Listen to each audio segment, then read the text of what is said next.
He was named after a painting. His mother was pregnant and standing in the Uffizi Gallery in Florence looking at a Leonardo da Vinci canvas when she felt the first kick. She took it as a sign. The boy was born Leonardo Wilhelm DiCaprio on the 11th of November, 1974, in Los Angeles, California, the child of a German-born legal secretary and an underground comic book artist who separated before their son was a year old and then did something unusual.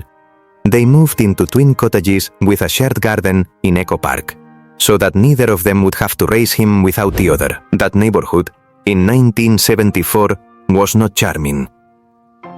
It was drug-saturated, crime-ridden, and economically desperate. DiCaprio has said he grew up seeing prostitution, violence, and addiction outside his window before he understood what any of those things were. He has also said he would not trade the childhood for anything. That paradox, the beauty and the damage occupying exactly the same space, became the organizing principle of almost every role he ever chose to play.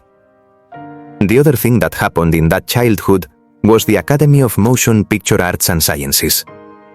Not because anyone in his family was a member of it, because by the time Leonardo DiCaprio was a teenager, he had decided that the Oscar was the thing he was working toward.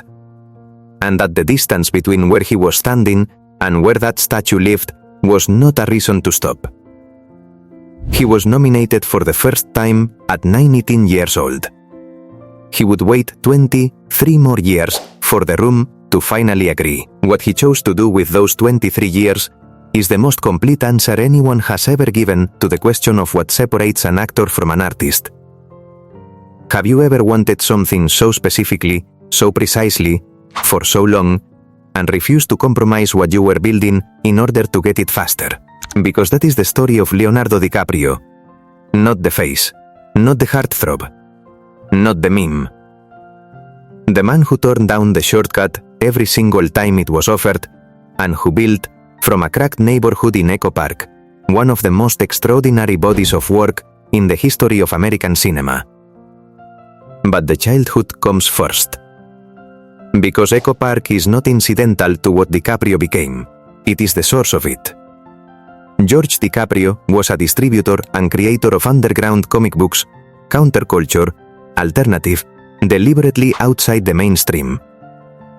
He was friends with Harvey Pekar, the Cleveland-based writer whose autobiographical comics became the film American Splendor. And George himself appeared in several issues of that work. The household DiCaprio grew up in was bohemian in the specific Los Angeles sense, aesthetically alive, financially unpredictable, intellectually open in ways that conventional middle-class environments tend not to be. He has described his parents as not afraid to show him anything: alternative art, unconventional ideas, the unpolished reality of the neighborhood outside their window. He has called this, in retrospect, a gift. The early rejection did not come from home. It came from the industry. Their mother took us into auditions όσα γέλτ. Parteskop una koros fibron sto soñovo, imparteteco, y se parto, ilarecto, either ser nadifnia, iritas esto non otomo recton sto moro, and modior starmas ase admitedio, deneten escovento to improve their financial situation. Hotru mimori mukal marefentos trace. Sato, were free ventisti. A talent agent suggested he perform under the name Lenny Williams to sound less ethnic, less strange, more palatable to network television. His father told him no. He kept the name. He was rejected from auditions consistently through his early teens and spent those years watching commercials, television shows, and films in the way that someone watches a place they intend to reach. Carefully, analytically, memorizing the language. His first significant television role was as Luke Brower in the sitcom Growing Pains, a recurring character added to the show in its final season. The show was cancelled the following year. He moved to film. Critters 3 in 1991. This Boy's Life in 1993, opposite Robert De Niro, his first serious dramatic film, playing a teenager trapped with an abusive stepfather, a performance that announced something the room could not entirely explain yet. And then, the same year, 1993, What's Eating Gilbert Grape? Have you ever watched a performance so complete, that you couldn't find the actor inside it? Because that is what happened when a 19-year-old Leonardo DiCaprio played Arnie Grape, a developmentally disabled young man in a small Iowa town, physically present in every frame, emotionally alive in every second, so thoroughly inhabiting a person that his co-star Johnny Depp later said he could not look at DiCaprio on set without feeling uncertain whether he was watching acting. DiCaprio received his first Academy Award nomination. He was 19. He was the 7th youngest nominee in the history of the Best Supporting Actor category. He lost to Tommy Lee Jones for The Fugitive. He went back to work. The next 4 years produced the 2 films that defined his public image for the next decade. Romeo and Juliet in 1996, Baz Luhrmann's kinetic, Shakespearean, deliberately anachronistic spectacle in which DiCaprio played a Romeo of genuine ardor and physical beauty.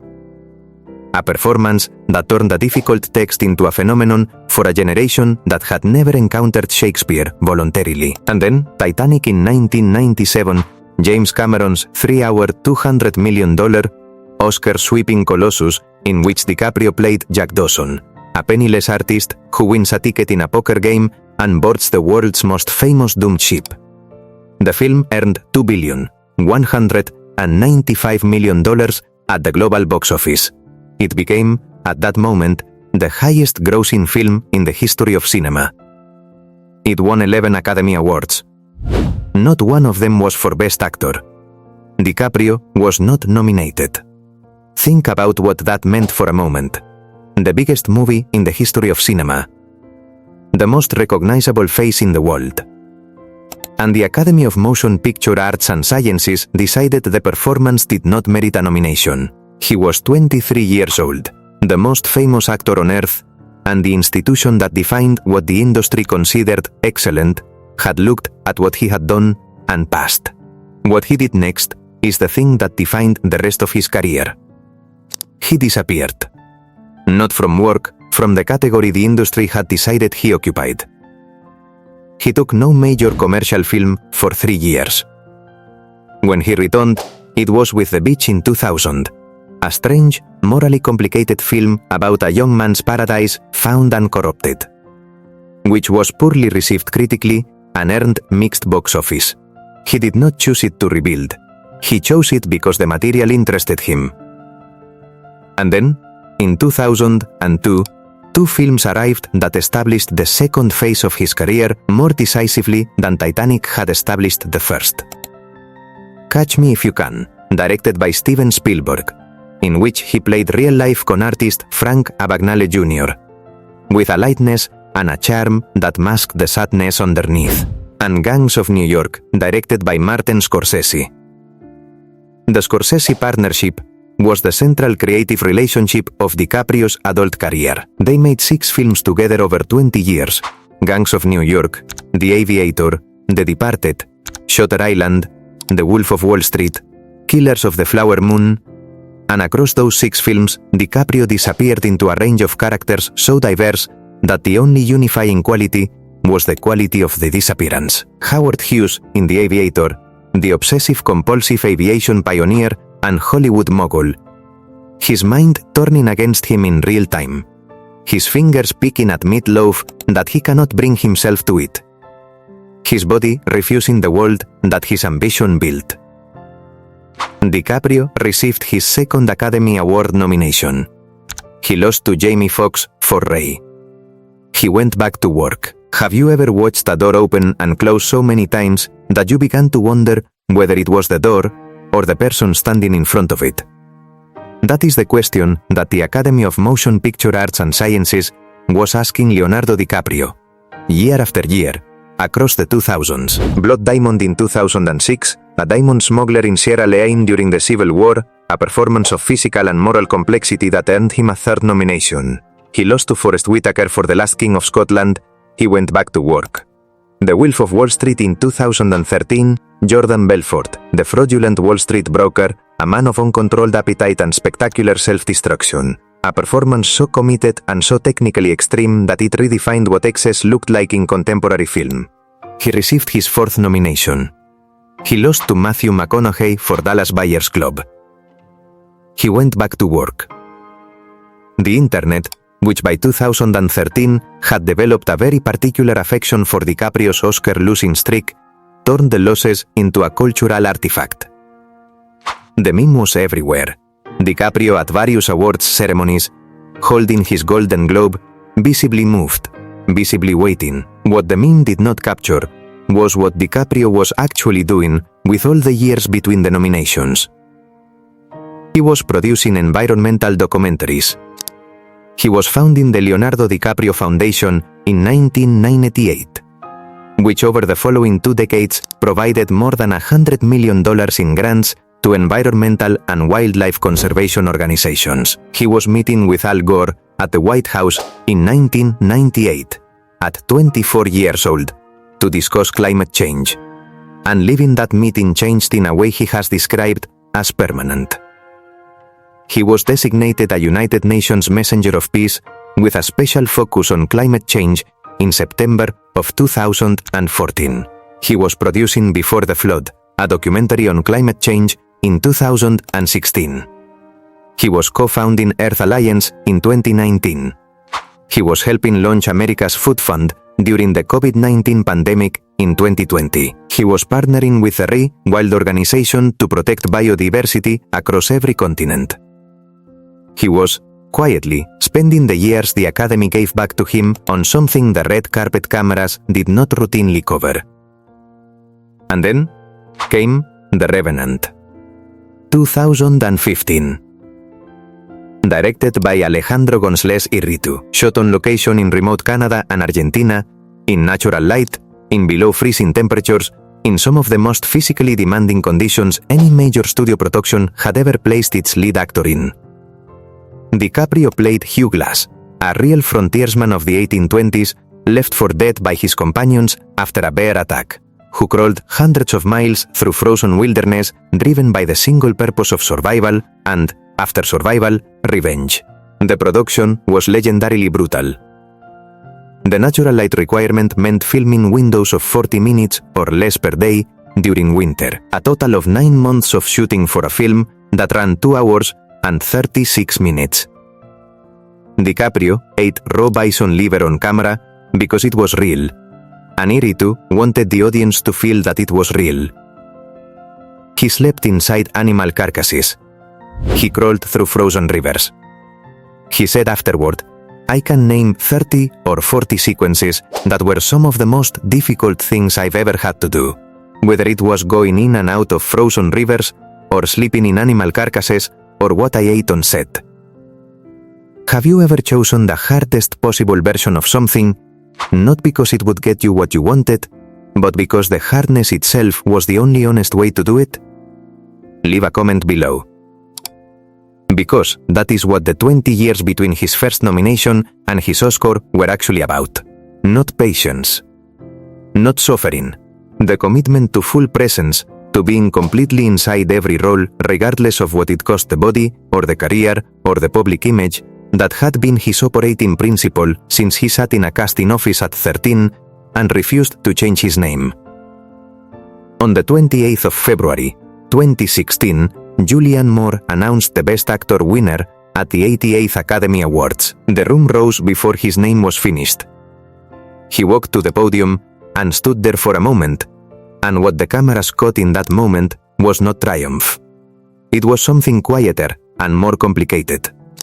The expression of a man who had wanted a specific thing for 23 years and was now holding it and discovering that the holding of it felt different than the wanting. He thanked Iñárritu, he thanked the cast and crew. And then, he used the remaining 90 seconds of his acceptance speech to address climate change. He said, "The Revenant is a story about the relationship between man and the natural world. Climate change is real. It is happening right now. It is the most urgent threat facing our entire species. And we need to work collectively together and stop procrastinating." He did not use the Oscar to thank his agents. He used it to say the thing he had been trying to say since he was 24 years old in Al Gore's office. That was the plan all along. He is still here. In October of 2023, Killers of the Flower Moon was released. Scorsese's 3.5-hour epic about the Osage Nation murders in 1920s Oklahoma, the systematic killing of Native Americans by white settlers seeking to steal oil rights. A story DiCaprio had originally been cast in as a heroic FBI agent and had insisted on revising so that he could play Ernest Burkhart, the murderous, morally compromised insider who betrays his own wife. The decision to inhabit the villain rather than the hero was entirely consistent with 20 years of career choices. He received a 7th Academy Award nomination. He did not win. He went back to work. In 2025, he announced a new collaboration with Scorsese that is currently in development. He continues to co-chair Earth Alliance, to fund environmental organizations through Rewild, and to use the platform the industry gave him for the things the industry does not routinely platform. He turned 50 years old in November of 2024. He looks, as Pitchfork observed of a recent appearance, essentially like himself. There is something in Leonardo DiCaprio's story that the meme never captured, and the heartthrob narrative never accommodated.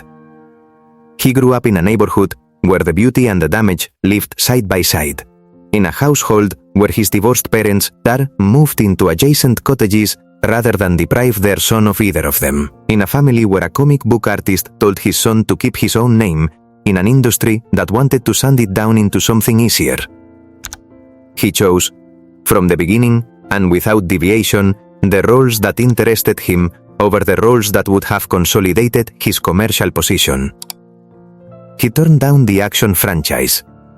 He turned down the romantic sequel. He took the unconventional part, the morally ambiguous character, the director who would make him work harder and disappear further. He used the platform to talk about the Amazon when the platform expected him to talk about the film. He lost the Oscar 4 times. He went back to work. He won it on the 5th try, in a role that required him to eat raw organs in a frozen river, and he spent his acceptance speech on the planet. That is not a story about perseverance. It is a story about what you choose to build when the thing you most want keeps not arriving, and what that choice says about what the thing actually was. DiCaprio wanted the Oscar because the Oscar was the industry's acknowledgement of the work. He wanted that acknowledgement. But he was never willing to change the work to get it. And the difference between those two positions is, in retrospect, the whole story. What is the thing you have been unwilling to compromise, even when compromising it would have made the road shorter? Leave a comment below, because that question is the biography of Leonardo DiCaprio, answered in 7 nominations and 60 years of choosing the hard version of everything. He kept the name. He kept the work. He kept talking about the planet. He is still here. If this story found something in you, subscribe and tell me in the comments which Leonardo DiCaprio performance do you think showed the most truth about who he is. Because the greatest role he ever played may not be on any screen. It may be the one he has been performing since he was a teenager in Echo Park, who decided that the right name, the right work, and the right cause were worth more than the easy version of any of them.